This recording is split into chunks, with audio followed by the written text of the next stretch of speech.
cùng giơ cao chén của mình để chúng ta cùng chúc phúc cho đôi bạn trẻ ngày hôm nay kết thúc trăm năm đúng không ạ? Vâng ạ. Rõ được bao đúng không ạ? Vâng ạ, hai bạn trẻ chúng ta sau khi show chúng ta sẽ cùng nhéo tay với nhau nhé. Tôi sẽ đếm từ 1 đến 3 show và thể quý vị hô cho em gì đúng không ạ? Vâng ạ, chúng ta. Vâng ạ, anh em ơi! 1, 2, 3, 2, 3, 2, 3, 2, 3, chúc mừng anh Phúc, xin mời các bạn ha.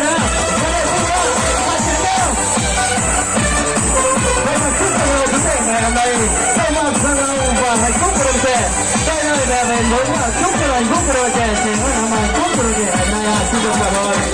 Và kính thưa toàn thể quý vị trân trọng và kính mến, Diệu Hồng thì đã cho ra giày và tình yêu hạnh phúc trong buổi ngày hôm nay. Đó chính là cô dâu và chú rể của ta ngày nay.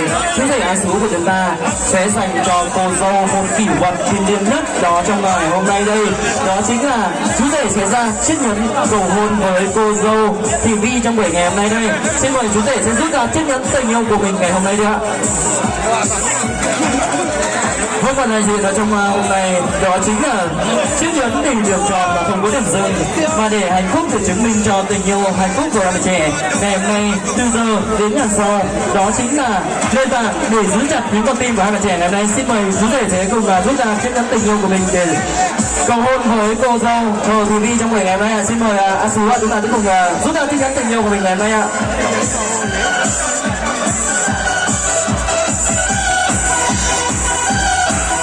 Và niềm vui ngày hôm nay thì cô dâu cũng sẽ trao lại cho chú rể với người chồng yêu quý của mình ngày hôm nay. Kể từ giờ đây hai bạn trẻ chính thức đều thuộc về nhau, và toàn thể quý vị ơi, chúng ta sẽ cùng nổ một tràng pháo tay để chúc phúc cho cô dâu rể đấy ạ.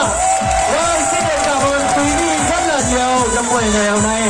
Và ngày hôm nay đây thì anh em trong nhà cũng xin được đỡ lời của gia đình và cũng như là đỡ lời cho chú rể Lý Xú trong buổi ngày hôm nay đã bày tỏ lòng cảm ơn tới toàn thể quý vị. Chúng ta đã bớt chút thời gian và ngọc quý giá ngàn vàng của mình cho về hiện diện tại trung tâm văn phòng để chứng kiến câu chuyện tình trong năm của hai bạn trẻ trong buổi ngày hôm nay. Và anh em trong ban nhạc cũng xin mời toàn thể quý vị từ đây chúng ta sẽ cùng rót ra những chén rượu nồng nàn và tình ái, và chúng ta sẽ cùng chúc chào cô dâu chú rể ngày hôm nay đời đời trong năm hạnh phúc, và đúng là chúc cho hai nhà chung một ngõ. Và niềm vui ngày hôm nay thì đúng là vui từ trong Tết về ra, vui từ lá 7 ngã ba vui về, mà niềm vui đến từ Đà Chê, và niềm vui đến từ Sơn La buổi tối hôm ngày hôm nay đây ạ. Xin được cảm ơn quý vị rất là nhiều, và anh em trong ban nhạc ngày hôm nay xin được chúc cho cô dâu chú rể rồi ngày hôm sau sẽ có tiếp tục là một nhân thấu nhỏ để được vào và lấy ra, và niềm vui hạnh phúc trong ngày hôm nay. Xin được cảm ơn hai bạn trẻ rất là nhiều, và sau đây xin mời hai bạn trẻ chúng ta sẽ cùng dành cho nhau một cái ôm đồng hậu nhất trong ngày hôm nay để thể hiện tình yêu của mình ạ. Xin mời hai bạn trẻ ôm nhau một cái đúng không ạ? Vâng, một tay lên đầu từng kia. Vâng, xin được cảm ơn quý vị rất là nhiều. Vâng, xin được cảm ơn, và xin mời hai bạn trẻ chúng ta sẽ cùng cầm cái ly của mình trở về bên dưới để chúng ta cùng chào mừng ngày hôm nay.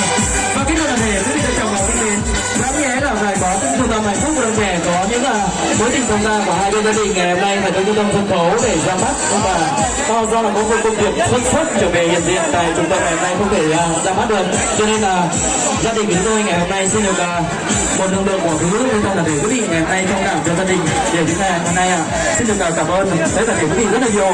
Và kính thưa toàn thể quý vị trân trọng và kính mến, đúng là đến đây thì không hát thì hò, nếu ai trong điểm ai đâu dòng mình đâu, mà đến đây thì hát cho nó có nghĩa có tình, hát để cho nó vui mình và vui ta mà thôi. Và toàn thể vâng khách của tập xa chúng ta ai có những giọng ca truyền cảm thì chúng ta cùng trở về trung tâm sân khấu để chúng ta cùng đăng ký với anh em trong ban nhạc hạnh phúc tình yêu để dành cho cô dâu chú rể những ca khúc hay nhất để trọn vẹn trong buổi trưa ngày nay ạ. Một lần nữa lời cho gia đình xin được trân trọng kính mong kính mời toàn thể quý vị chúng ta cùng trở lại đăng ký với anh em trong ban nhạc hạnh phúc tình yêu với những ca khúc hay nhất trong buổi trưa ngày nay ạ.